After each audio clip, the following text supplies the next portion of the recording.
UAB and the director of our advanced lung disease program, and he's going to talk to us about extracorporeal support techniques for respiratory failure.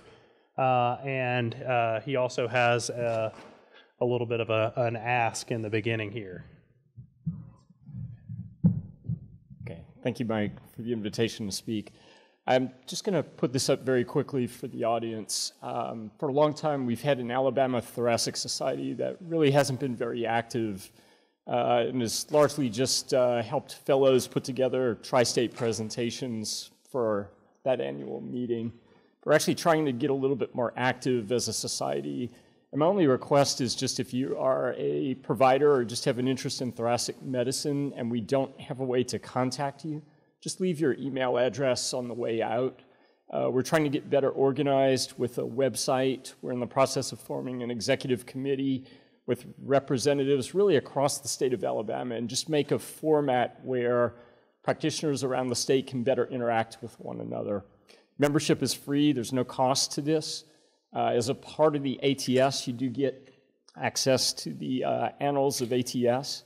And again, I just ask you to leave some contact information. One of my colleagues, Jennifer Trevor, who's not here, has really been spearheading this effort, and we would appreciate anyone who's interested.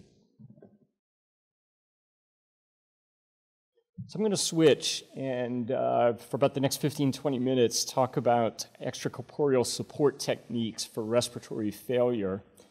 And I'm going to start quickly with a case. We've all, or many of us have probably encountered patients like this. So this is a 40-year-old female, otherwise healthy, that we had relatively recently on our service. Came in with fever, cough, shortness of breath. You can see her vital signs. She had increased work of breathing, diffuse rales on exam, and just by way of social history, multiple sick contacts at home. This was her initial chest x-ray in the emergency room, characterized by bilateral pulmonary opacities.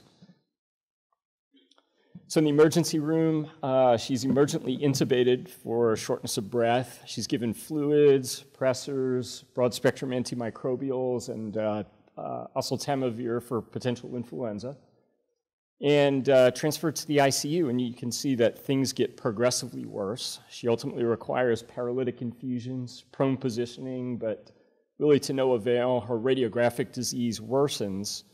And it's really at that point where our service, which provides ECMO, is consulted to see if there might be some options to support and help this individual. And so really for the remainder of the talk, I want to focus on these 3 or 4 different aspects. We'll talk a little bit about just ECMO epidemiology and what's been changing. We'll talk about ECMO specifically for respiratory diseases, and as many of you know, it's got several other indications besides just supporting the failing lungs. We'll talk a little bit about just outcomes and some of the future directions as practitioners in pulmonary medicine or respiratory diseases, what to expect with these modalities in the future. And so again, many of us probably know this, but what is ECMO? So it stands for extracorporeal membrane oxygenation. It's typically just considered temporary mechanical system support for a failing heart or a failing lung. How does it work? Sorry, it's a little dark. All right. I'll get the pointer in a second, but typically it's got blood that's drawn from a patient via a pump. Most of these are just centrifugal pumps. It's driven to a membrane oxygenator, which is important for gas exchange. You can see in the top left portion of the corner. We can perform heating or cooling of patients, and that blood is typically returned back to the patient. In the left figure is essentially just the device that's used to regulate the inspired oxygen, or FiO2, and what's called the sweep gas, which is kind of a way to regulate carbon dioxide elimination. So it's kind of comparable to what we would do with respiratory rate or tidal volume. There are some differences, and I'm not going to belabor this point because of time, but there are some differences from routine cardiopulmonary bypass, which we consider to be more full support. So while cardiopulmonary bypass is typically designed for minutes to hours of support, we can support patients with ECMO for much longer durations, days, weeks. We actually had a patient that was supported for a little over a year on support while awaiting transplantation. So you can do this for extended lengths of time. The intensity of anticoagulation is typically a little bit lower. You tend not to have to reverse anticoagulation. Typically, we don't do dense hypothermia, but you can, again, regulate temperature. If you wanted to do cooling, for example, after a cardiovascular event, it's possible on these modes. And why are we talking about this? Well, if you look, the numbers of patients being supported by ECMO, as well as the numbers of centers that are offering ECMO support, has really been increasing, and that trend seems to be continuing worldwide, or rather in terms of centers that report their data to ELSO, which is the Extracorporeal Life Support Organization. It's over 8,000 patients last year alone, and you can see the number of centers approximating several hundred. So it's becoming more and more common. And again, what's it good for? So, and I'm not going to talk so much about the cardiac or the hemodynamic support, but we can support patients that have a variety of cardiac problems. I'm going to focus a little bit more for the remainder of the talk on respiratory support and what we can accomplish. So typically, patients that have hypoxemic or hypercapnic or some combination of respiratory abnormalities can be considered for support with ECMO. So some of the more common disorders include patients with severe ARDS, whether it's viral, bacterial pneumonia, whether it's trauma or non-direct pulmonary related. Those are all possibilities. There's also been an increasing use of ECMO support as a bridging mechanism to transplantation, and that's partly explains some of the increase as well. And we used to kind of classically, or used to be able to think about veno-venous support, predominantly for respiratory failure, veno-arterial support, more for hemodynamic support, and it's still largely true, but I think we're discovering that the strategy is best applied to the physiologic needs of the patient. And so even when patients largely have respiratory failure, sometimes they benefit from alternative modes of ECMO support. Hybrid just kind of refers to some combination of veno-arterial and veno-venous. And again, this is data from ELSO, the life support organization. The more common reasons why people tend to be supported include bacterial and viral pneumonia, ARDS, and then acute respiratory failure, not necessarily ARDS related. So a variety of reasons, and we'll talk a little bit more about outcomes later in the slide. How do you go about doing this? So it does require obtaining blood from a patient, typically through a very large IV cannula. So these cannulas range in size from about 19 French at the smallest up to about 31, 32 French at the largest. So these are just some examples of veno-venous support. So there it is. Okay. So using either the femoral vein, two femoral veins, or the combination of the femoral vein and the internal jugular, you can provide veno-venous support. One of the newer, more recent technological advances has been the use of double lumen cannulas, which allow both outflow and return flow to the patient through a single site. These are typically placed in the internal jugular site, so it frees up the legs and allows for participation in rehabilitation and exercise and so forth. For patients that require veno-arterial support, similar concept. Instead of using two veins, you're using a vein and an artery, and you can do it either with a pump, or you could potentially do it without a pump, just using the natural blood pressure difference between the arterial and the venous system. This, to my knowledge, is still not currently available in the United States. It was for a while as just a standalone gas exchange oxygenator. It is still getting some use in Europe right now. So why has ECMO been increasing? There are a number of reasons, and I'm going to highlight just a few of those. Back in 2009, there were a couple of studies that were published that really kind of, I think, inspired increased use of ECMO. So the first was the CAESAR trial.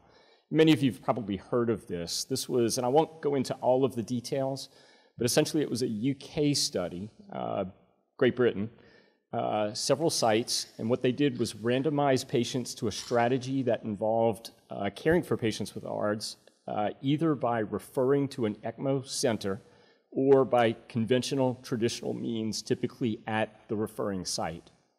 And they found better survival, and you can see the numbers here, in the patients that were randomized to the ECMO group. Now, there are a lot of problems with this particular study. Namely, not all patients that were randomized to ECMO actually received ECMO. Rather, they were randomized to a strategy of support. And then the control group, I think, importantly, lacked a standardized ventilator approach, which I think we all know now is critical to successful outcomes for these patients. Nevertheless, I think this was one of the first studies, again, in a randomized, somewhat prospective manner, that demonstrated there might be some beneficial effect from ECMO support. The next study that came out about the same time was from the Australian-New Zealand group, and again, just published their experience using ECMO support for patients with H1N1 influenza, ARDS. And again, you can see how this looked radiographically and how it presented. And again, this was largely a description of the patients that were supported. Young patients, you can see the PaO2 to FiO2 ratio less than 100, PEEP 18, acute lung injury scores, which are kind of based on ventilator requirement and oxygen support, relatively high. And they had about 10 days of ECMO support. And just to kind of cut to the chase of this study, they had overall survival rates of about 70% in a severe ARDS group. And again, that's fairly impressive. If you think about what was happening for H1N1 children and young adults at the same time in the United States, they had hospitalization and death rates about 4 to 7 times and 8 to 12 times greater than historical influenza cohorts at the same time. So despite a very deadly strain of influenza, patients had better outcomes with this method of support. Other things that were being noticed over the last several years, complications of mechanical, I think awareness of complications of mechanical ventilator support were increasing. And I won't belabor the entire list, but I think as we've heard with recent lectures, we're recognizing the importance of lightening sedation, increasing physical activity, and ECMO, in many instances, well as allowing for that possibility. Coupled with this was a study in 2011 looking at functional impairment in patients that survived their ARDS episode. And you can see here whether you looked at walk distance or quality of life indices, patients had significant impairment out to about 5 years following their episode of ARDS. And much of the practices that were happening in the ICU at the time, sedation, paralytics, corticosteroids, and so forth, were thought to have contributed to much of these outcomes. I already mentioned the increase in transplantation that was happening at the time, both on the side of lung and heart transplantation. Each of these have had some changes in the way that patients are allocated organs or prioritized on the waiting list. And so that's led to the ability to transplant arguably sicker patients. And this kind of device technology has really kind of lent itself to opening the possibility of transplantation to patients that 5-10 years ago we couldn't consider. And then finally, I think one of the other changes has just been improved technology. The use of centrifugal pumps, smaller devices. So what used to be an ECMO support device in the ICU that looked like this, that some of you might remember, now looks like this small device that can be used for transport of patients, coupled with heparin coating, minimal clotting, and so forth. So there have been a number of marked advances in technology. I think the crux of what I want to focus on here for this group is just patient selection. How do we go about deciding who might be suitable candidates for ECMO? And I think these are some of the key concepts that we work with. So I think step one is just figuring out what is the goal of ECMO deployment. Are we trying to bridge a patient to recovery from their lung illness?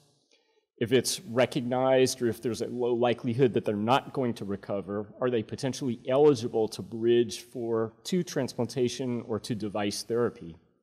Or is it somebody that just frankly we're not quite sure what their projected course will be, not sure if they're going to recover, not quite sure if they're candidates for transplant, but they deserve some time to declare themselves, if you will. So those are kind of the three categories that we've typically approached.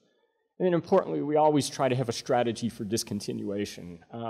Personally, there's been nothing more disheartening than have somebody awake, neurologically intact on ECMO, but no out, other than waiting for a catastrophic event.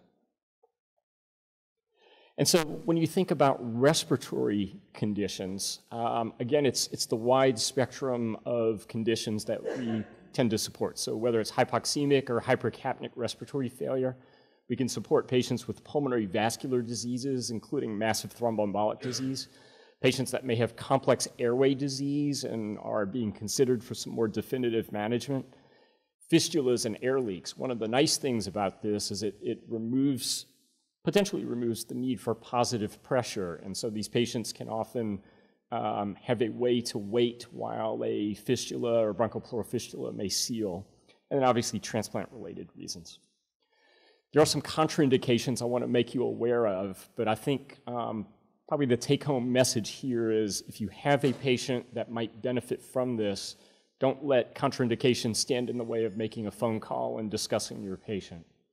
So anticoagulation, we've historically thought that the inability to anticoagulate patients was problematic for ECMO support, and sometimes it is. But in general, we're finding that we can support patients with limited and in some cases no anticoagulation for longer and extended periods of time.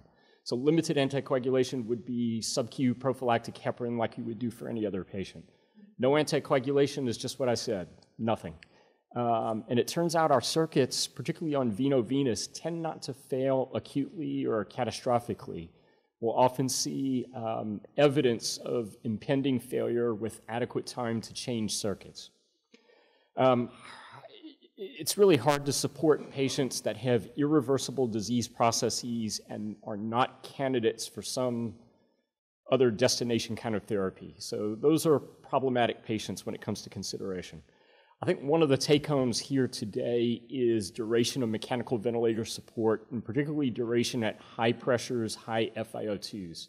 Most of the literature has suggested that once patients get beyond 7 days, it becomes a bit of a challenge to support those patients. Now, we've obviously considered patients beyond that window, but I think important we like to consider and at least think about patients as early in the course of ARDS as possible to minimize the potential for more permanent organ injury.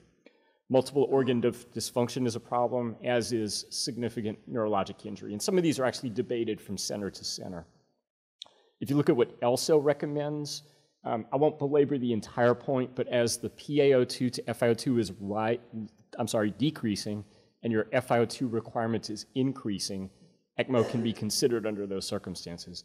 I will add that for centers outside of the Birmingham area, it's important to factor in transport time and the ability to get these patients to another center. And sometimes that's challenging to do when the FiO2 or the PEEP requirement is very, very high. And so because of that, while we've typically considered ECMO and CO2 removal therapies toward the extreme edges of PaO2 to FiO2 or severe ARDS, I'm going to make a small plea that would certainly like to be at least thinking about these patients a little bit earlier if you're considering a transfer to a center. And so what are our goals? Avoidance, if possible, the complications of mechanical ventilation.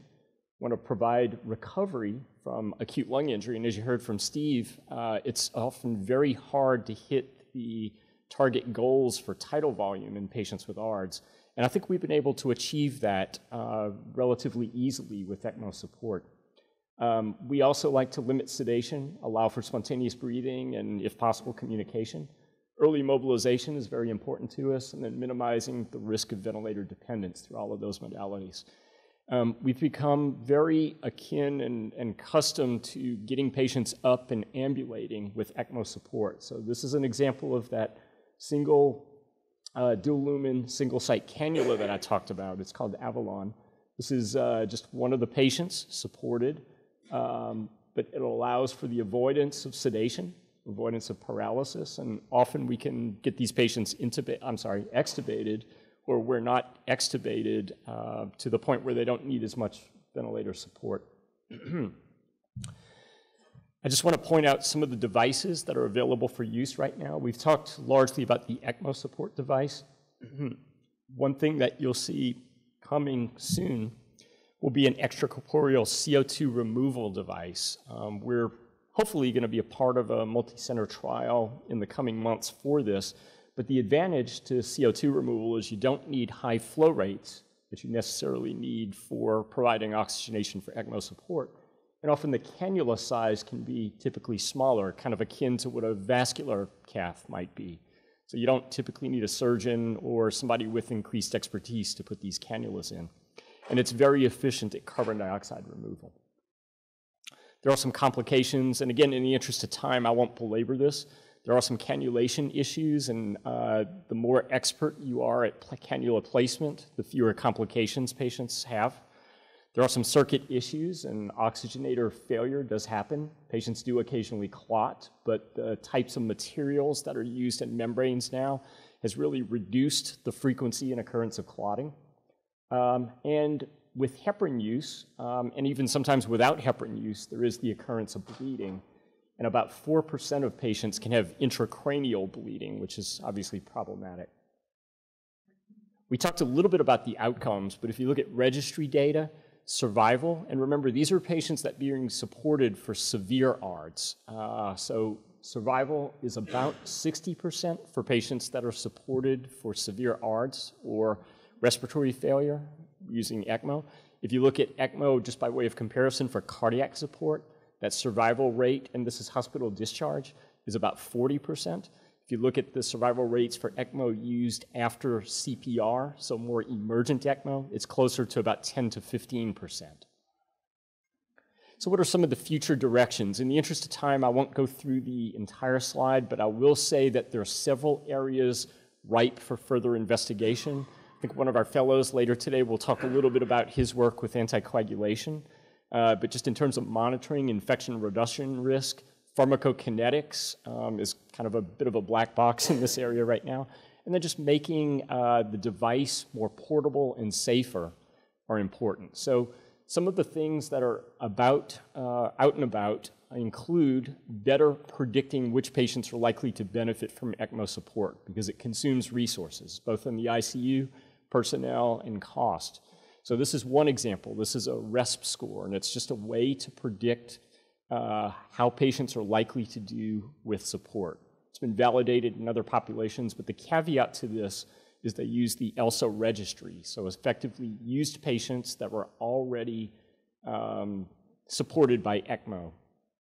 What we'd really like is the population from which we're drawing the patients that ultimately go on to ECMO, but that's a work in progress. Additional clinical trials. This is one trial looking to randomize patients to either early ECMO or ventilator support. And you can see the criteria down here. They're looking at basically patients with severe ARDS for short periods of time, 3 hours, 6 hours, respectively. Again, the idea is just to try to see if early intervention with ECMO offers any advantage over conventional mechanical ventilatory support. I think one of the other areas is the growth of referral patterns in centers for ECMO support. This is obviously something that's challenging to do at every center, but I think other countries and centers have shown with success that having referral centers and kind of a spoke and wheel pattern to get patients to centers. So one of the concepts might be early support, and if those patients are not weaning or coming off of ECMO within 2 or 3 days, referral to an alternate center for ongoing or continued support. And so just briefly in summary, hopefully I've been able to show you that ECMO does have a role in support of patients with advanced lung and or heart failure. And I think importantly where we can all help is identifying those patients that are likely to benefit from ECMO support. And I think in some ways shifting away from the concept of ECMO as strictly salvage therapy, because I think we're learning that we can do more to support patients at this time, even those patients with severe ARDS. And then some of the future directions I've talked about is just broader availability, improved expertise. I will plug that 2018-ish, give or take 5 years, we're hopefully going to have an advanced lung center with kind of a more dedicated ECMO support unit. And I think importantly for all of us, the prospect of future technology, so whether that's increased portability of the devices that we have, prolonged circuit maintenance, and potentially just like ventricular assist devices are outpatient therapies now, maybe even the possibility of getting to outpatient support. And so I'll just leave a couple of contact telephone numbers if anyone has questions that come up or patients that you'd like to discuss. We're more than happy to do that with you. At the bottom is the link to the ELSO website, and it's just got some information about ECMO and mechanical support in general. And with that, I'll stop. Thank you.